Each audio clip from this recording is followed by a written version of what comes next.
Watch a dog for long enough. Really watch one, and you'll notice something. 1 second, it's locked onto a ball. The next, it's spinning around, barking at a leaf, then frozen, staring at absolutely nothing. You probably laughed it off. But what if that wasn't simply chaos? What if some of those behaviors followed a pattern scientists could actually measure? Recent research has found ADHD-like traits in dogs, while studies in other animals have identified related patterns of impulsivity, hyperactivity, and attention. So here's the question that should stop you for a moment. If humans can have ADHD, can other animals have something like it too? And if they can, does that mean all animals have it? The answer is more complicated and much more interesting than a simple yes or no. To understand that, you have to understand what attention actually is in the animal world. Attention isn't always about staring at one thing for as long as possible. For many animals, attention also means noticing a sudden movement, switching focus quickly, and deciding whether a new signal matters. A dog watching a ball has to focus, but it also has to notice the sound behind it. A rat exploring a new environment has to remember where it has been while remaining sensitive to everything changing around it. A primate has to balance immediate impulses against what it may gain by waiting. Attention is not one single ability. It's a collection of systems that have to work together. Focusing, filtering distractions, controlling impulses, shifting attention, and deciding what deserves a response. And sometimes, those systems don't work in exactly the same way from one individual to another. That's exactly why scientists became interested in animals showing unusually high levels of activity, impulsivity, or difficulty maintaining attention. A 2024 study examining ADHD-like behavior in dogs found a recognizable cluster of traits: impulsivity, hyperactivity, difficulty sustaining attention, and strong responses to environmental stimuli. The researchers weren't claiming that dogs had been diagnosed with human ADHD in exactly the same clinical sense as people. That distinction matters. A dog cannot describe what it feels like to lose focus. It cannot sit through a psychiatric interview. It cannot explain whether its thoughts are racing or whether it feels unable to control an impulse. Scientists, therefore, have to work from what they can measure: behavior, consistency, individual differences, and biological responses. And yet the pattern is difficult to ignore. Some dogs are consistently more impulsive than others. Some struggle to remain still. Some are easily distracted by movement, sound, or changes in their surroundings. And importantly, these differences cannot always be explained simply by poor training or a lack of exercise. Breed matters, age matters, environment matters, individual temperament matters. But research also suggests that biological differences play a role. Here's where it gets interesting. If you've ever watched a very energetic dog, the obvious explanation is simple: it has too much energy. But energy and attention aren't the same thing. A dog can run for an hour and still be able to focus perfectly when something important happens. Another dog can be physically exhausted and remain intensely distractible. The difference isn't simply how much the animal moves. It's how its nervous system regulates attention, inhibition, and responses to stimulation. And that is where animal research becomes especially useful. Scientists have used rats, mice, and other animals to investigate the biological systems involved in attention and impulse control. These studies allow researchers to examine things that are extremely difficult to study directly in humans, including brain chemistry, neural circuits, and how changes in those systems affect behavior. Again and again, researchers have found important roles for systems involving dopamine and norepinephrine, chemical signaling systems that also play major roles in human attention and impulse control. But we need to be careful here. Shared brain chemistry does not mean that a rat, dog, or monkey experiences ADHD exactly as a human does.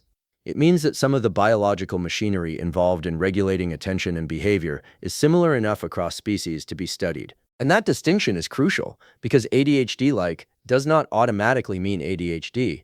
It means that scientists are seeing a measurable collection of behaviors that resembles important features of the human condition. And then comes one of the strangest pieces of evidence.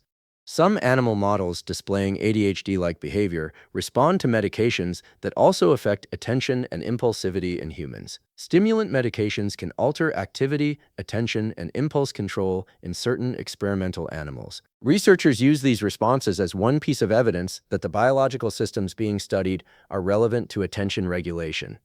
But again, the important word is similar. Scientists aren't giving an animal a human psychiatric diagnosis simply because a medication changes its behavior. They're using the response as one piece of a much larger puzzle. And this is where the story becomes bigger than dogs. Rodents have been particularly important because researchers can study their behavior under carefully controlled conditions. Some animals show unusually high activity, impulsive responses, or difficulty maintaining attention. Researchers can then compare these animals with others and examine what differs in their nervous systems. Primates provide another layer of evidence because their behavior allows researchers to investigate more complex forms of attention, decision-making, and impulse control. Across these animals, the details are not identical. And that's important. A rat is not a small human. A dog is not a furry human. A monkey is not a human with a different face. Each species has its own brain, its own sensory world, and its own behavioral needs. But certain themes keep appearing. Attention varies between individuals. Impulse control varies between individuals. Sensitivity to stimulation varies between individuals. And some nervous systems respond much more strongly to new information than others. So could those differences ever be useful? Possibly.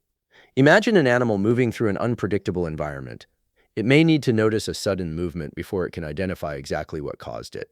It may need to switch attention rapidly between sounds, smells, movement, and potential threats. In that kind of environment, extreme sensitivity to new information could sometimes be useful. But this is where popular explanations often go too far. You will sometimes hear that traits such as impulsivity, novelty-seeking, and distractibility were simply survival advantages. That's much too simple. A trait can be useful in one situation and costly in another. The same sensitivity that helps an animal notice a potential threat can make it harder to ignore harmless distractions. The same tendency to act quickly can produce either a fast response or a bad decision. The same high level of activity can help an animal explore its surroundings or make it harder to remain still when remaining still is exactly what the situation requires. Context changes everything. And that brings us to one of the most important ideas in this entire story. The environment matters. A dog living inside a human home faces a completely different attentional challenge from an animal searching for food in the wild. We ask dogs to wait, to sit, to stay, to ignore smells, to stop chasing movement, to remain quiet when something interesting is happening outside the window. We reward sustained attention and discourage impulsive reactions. Those expectations are perfectly understandable. But they also mean that certain naturally strong behaviors can become problems when they occur too intensely or too frequently. A behavior that is useful in one context can become disruptive in another. And that's not unique to animals. Human beings experience the same basic problem. The world changes, the demands placed on the brain change, and suddenly a trait that works well in one environment can become difficult to manage in another. But there's another reason we need to be careful with the phrase animal ADHD. Researchers can identify ADHD-like traits. They can measure attention, they can measure activity, they can measure impulsive behavior, they can investigate the biological systems associated with those behaviors. But we still cannot assume that an animal has the same subjective experience as a human with ADHD. We don't know exactly what it feels like inside a dog's mind when it loses focus. We don't know whether the dog experiences an internal stream of thoughts remotely comparable to what a human describes. We can observe the behavior, we can measure the biology, we can compare patterns, but we cannot simply translate one species' internal experience into another's. And perhaps that makes the question even more fascinating. Because once you stop asking, does this animal have ADHD exactly like a human? A much more useful question appears. How widespread are the biological systems that control attention, impulse, movement, and sensitivity? The answer appears to be very widespread. Different animals have different brains, different lifestyles, and completely different ways of processing information. Yet the basic problem of deciding what deserves attention is not uniquely human. A predator has to decide which movement matters. A prey animal has to decide which sound signals danger. A social animal has to decide which behavior from another member of its group deserves a response. Every nervous system faces some version of the same fundamental problem. There is more information coming in than the brain can process equally. So something has to be selected, something has to be ignored, something has to trigger action, and something has to wait. Attention is everywhere because the problem of selecting information is everywhere. So go back to that dog, the one spinning around the room, the one that suddenly notices a leaf, then a sound, then movement outside the window. Don't automatically call it ADHD, don't automatically call it bad training, and don't automatically assume that every unusual behavior has some hidden advantage.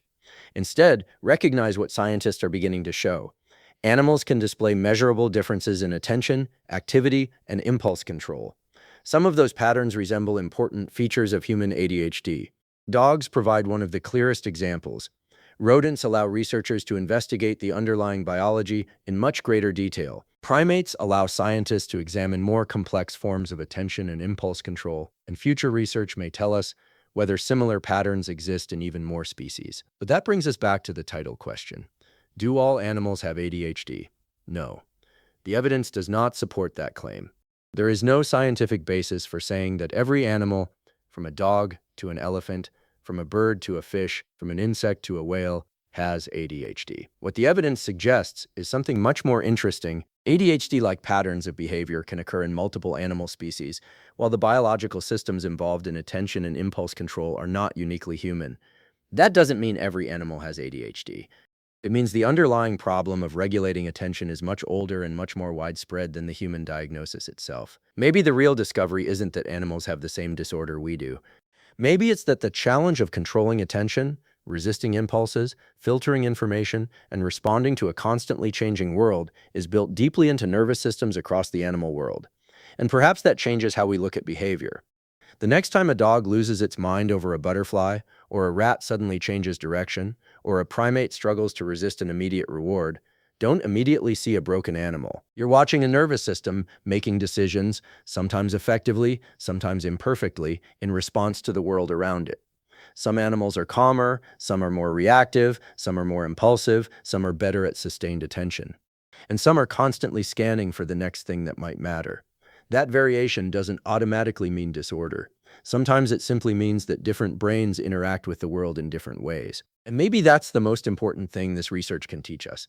The question isn't always what's wrong with this animal. Sometimes the better question is, what is its brain trying to pay attention to? Because once you start asking that question, animal behavior stops looking like random chaos. It starts looking like information.